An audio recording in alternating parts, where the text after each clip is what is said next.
क्या आप जानते हैं इंग्लिश सीखना इतना मुश्किल क्यों लगता है? क्योंकि हम गलत तरीके से सीखते हैं। मैं आपको ऐसा तरीका सिखाऊंगी कि आप 20 दिन, सिर्फ 20 दिन में कॉन्फिडेंस के साथ इंग्लिश बोलना शुरू कर देंगे।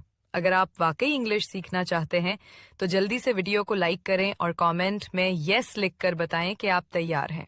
चलें शुरू करते हैं। आप ये कैसे कह सकते हैं? How can you say this? How can you say this? मुझे गुस्सा आ रहा है। I am getting angry. I am getting angry. तो मैं क्या करूं? So what I do? So what I do? आप क्यों चला रहे हैं? Why are you shouting? Why are you shouting? मैंने क्या किया है?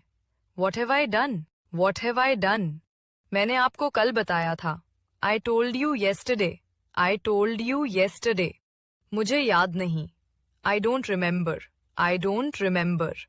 लाइक करें, शेयर करें और फॉलो करना ना भूलें। अल्लाह हाफिज।